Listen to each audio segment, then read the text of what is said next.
Halo, what's up Sobat Goes With Me Duit, ketemu lagi kita di konten virtual tour kali ini. Kali ini kita akan bervirtual tour dalam otak kalian lagi, dan kali ini kita akan membahas hal yang kontroversial banget di Indonesia ini, yaitu bisa nggak sih mata ketiga dibuka secara paksa? Pasti dari kalian ada yang bertanya-tanya tentang hal ini juga kan? Oke, tegakkan kursi kalian, duduk yang manis, dan kita mulai perjalanan virtual tour kita sekarang. Comenzamos la magia.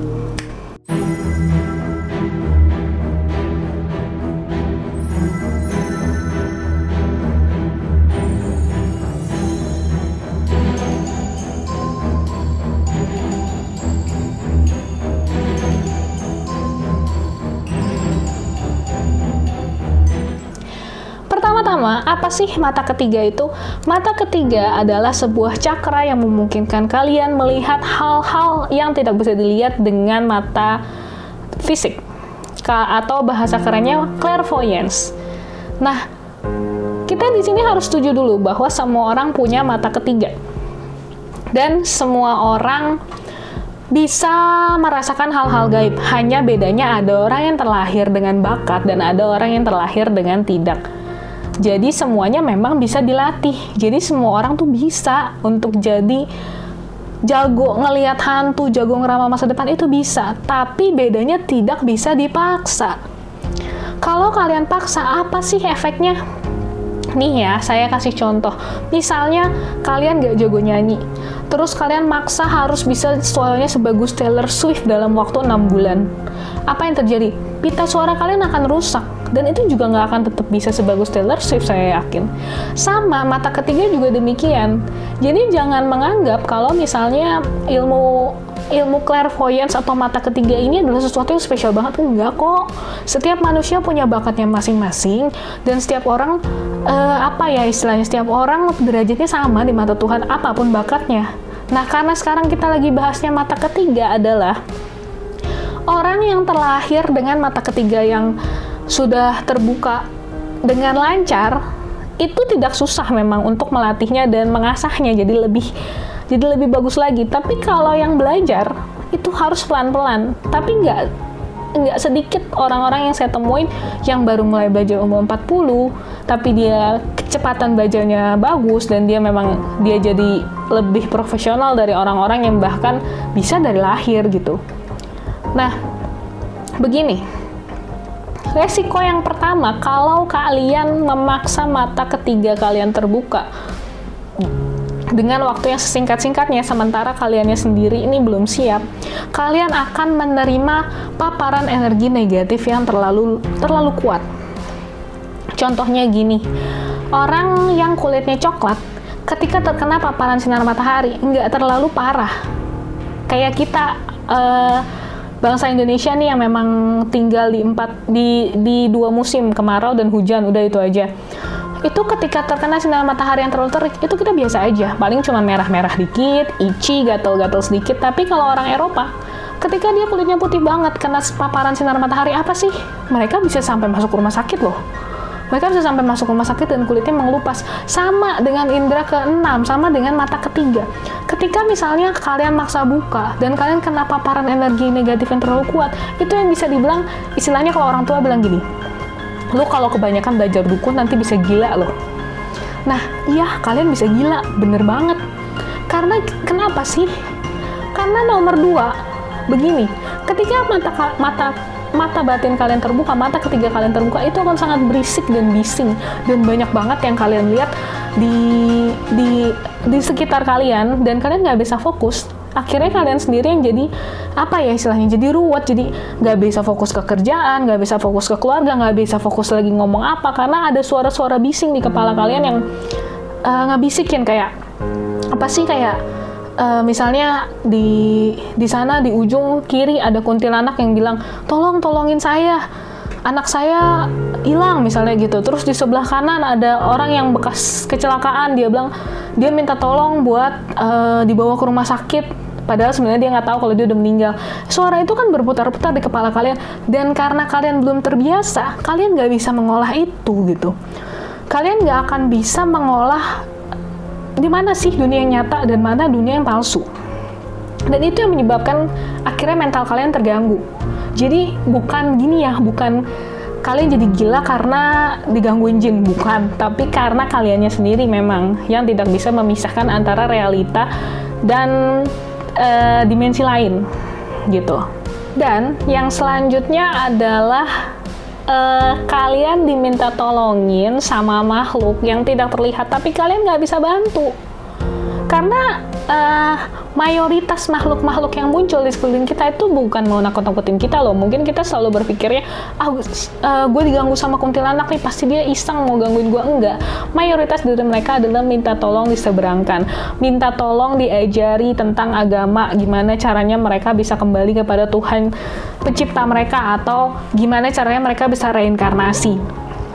Nah, ketika kalian diminta tolongin hal tersebut, ingat, seorang roh untuk bisa berkomunikasi dengan kalian itu pakai energi yang besar sekali, yang bisa bikin mereka sakit, bisa bikin mereka terluka.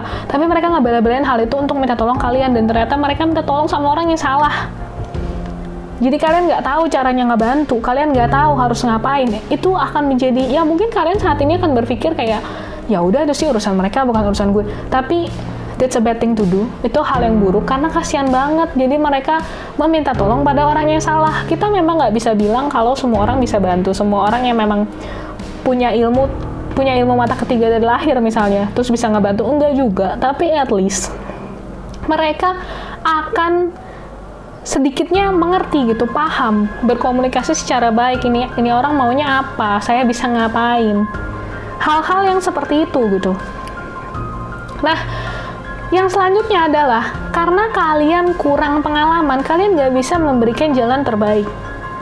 Jadi gini loh, bahkan even orang yang dari lahir punya skill mata ketiga, mereka tuh masih belajar sedikit demi sedikit. Jadi ilmunya kayak, kalau dari antara kalian ada yang main game RPG tuh, itu kan ada tutorialnya.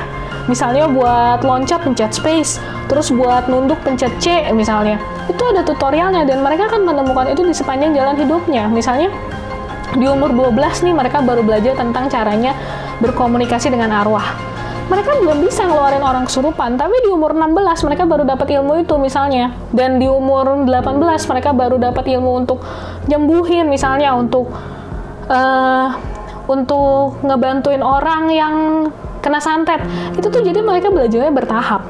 Dan itu tergantung dari semesta yang memberikan. Jadi memang semesta yang ngasih guidelines-nya lah. Lu umur segini bisa ini, lu umur segini bisa ini, lu umur segini bisa begini. Tapi kalau kayak kalian yang memaksa untuk belajar semuanya sekaligus, kalian tidak akan bisa memahami semuanya secara baik. Jadi kalian nggak punya foundation-nya, kalian nggak punya basic-nya, terus kalian maksa untuk pakai itu dengan cara kalian sendiri, dan itu could be wrong, itu bisa salah, karena kalian nggak punya pengalaman yang mumpuni gitu. Jadi nggak ada orang yang baru lahir langsung bisa ngeluarin orang kesurupan, langsung bisa ngobrol sama roh, langsung bisa ini, enggak. Semua berkembangnya bertahap. Jadi kalian harus back to basic, kalian harus menguasai basicnya dulu untuk bisa istilahnya ngambil keputusan yang terbaik sampai kalian bisa paham betul gue harus apa gitu. Yang selanjutnya adalah kalau kalian terlalu baik, kalian akan dijadikan budak atau pesuruh sama makhluk-makhluk yang tidak seharusnya menyuruh-nyuruh kalian. Jadi seperti yang tadi saya bilang, makhluk-makhluk begitu tuh memang sering banget minta tolong. Karena kalian nggak bisa berkomunikasi dengan baik, akhirnya kalian akan dikejar-kejar sama makhluk itu.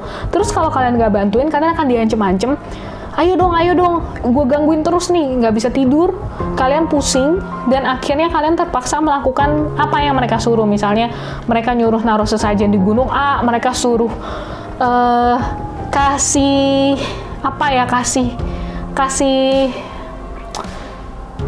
kalau misalnya kayak kalian disuruh narik pusaka di mana, kalian disuruh apa, dan akhirnya semuanya harus banget kalian lakuin gitu, sampai kalian nggak punya waktu untuk diri kalian sendiri, sampai pekerjaan kalian terbengkalai, dan ending-endingnya apa? Balik lagi kalian bisa gila. Dan yang terakhir adalah kurangnya kebijaksanaan dalam menggunakan ilmu. Jadi kayak kalian tiba-tiba dapat ilmu yang banyak banget, kalian maksa belajar ilmu yang banyak banget, dan setelah itu kalian nggak tahu. Misalnya kalian dikasih ilmu buat nyantet orang, terus kalian sakti banget deh, let's say entah gimana caranya kalian dapat ilmu yang sakti banget, terus kalian nyantet orang, dan setelah itu orangnya meninggal. Dan apa yang kalian tanggung setelah itu? Dosa seumur hidup kan, ataupun rasa bersalah yang bertubi-tubi. Dan kalian nggak siap akan itu, karena kalian nggak menguasai apa itu konsekuensinya dari kalian melakukan hal itu. Bahkan ada yang saya dengar kemarin, ada YouTuber yang katanya dari dukun santet ya, katanya kalau nggak salah Kak Ria dari Misteria, yang katanya dia tuh nggak tahu awalnya dia tiba-tiba jadi sakti, terus setelah itu dia menyesal, dia nggak tahu konsekuensinya, katanya dia sampai makan ari-ari bayi ya. Setelah itu dia tidak bisa punya anak kecuali dia melepas ilmu itu. Jadi di awal ketika dia belajar tuh itu nggak dikasih tahu gitu, dan setelahnya dia baru nyadar, oh iya selama ini gue salah, selama ini gue ada di jalan yang sesat. Dan setelah dia kembali kembali di jalan yang benar, dia menyesali semua perbuatannya. Jadi menurut saya membuka mata ketiga secara paksa dan dengan dengan durasi yang singkat banget itu jelas bahaya banget, karena kalian nggak tahu kalian harus gimana dan apa aja yang harus kalian lakukan. Oke, kalian punya guru, tapi apakah kalian yakin si guru itu sudah ada di jalan yang benar sesuai dengan kaidah keagamannya atau kaidah semesta? Apakah kalian tahu? Karena dunia ini kan tidak ada yang lebih tinggi dibandingkan semesta. Maka kalau kalian memang berjodoh untuk dibukakan mata ketiganya, kalian akan menemukan guru yang benar, kalian akan menemukan cara yang benar, dan itu bukan kalian yang maksa mencari. Dan kalau ada yang bilang aku bisa ngajarin kalian jadi sakti secara mendadak, please banget jangan percaya dan pikirkan konsekuensinya. Bisa banget kalian jadi gila, kalian bisa meninggal, kalian bisa melukai anggota keluarga kalian. Ingat, tidak ada ilmu yang bisa didapatkan dengan cara yang instan. Bahkan kalian mau belajar bahasa Inggris aja kan kalian harus lewatin kalau kursus itu dari level basic, intermediate, advance. Nggak ada tiba-tiba kalian itu bahasa marketing banget sih kalau ada yang bilang 2 minggu langsung casius bahasa Inggris. Itu bohong banget. Sama ilmu paranormal juga begitu.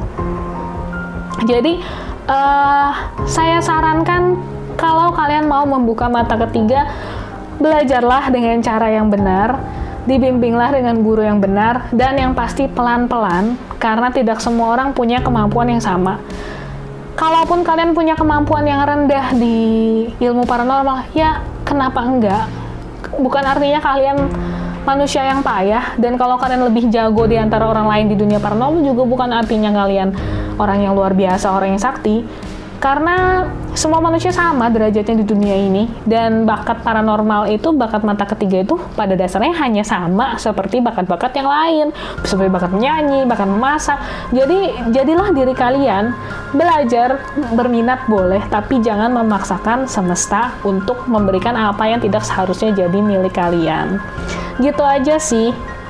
Oh ya, pendapat ini semuanya dibuat dari pendapat saya pribadi, dan bukan semuanya artinya harus kalian telan mentah-mentah, karena bisa jadi saya salah, karena kesempurnaan hanya milik semesta dan ketidaksempurnaan hanyalah milik saya dan milik kita semua para manusia di muka bumi ini.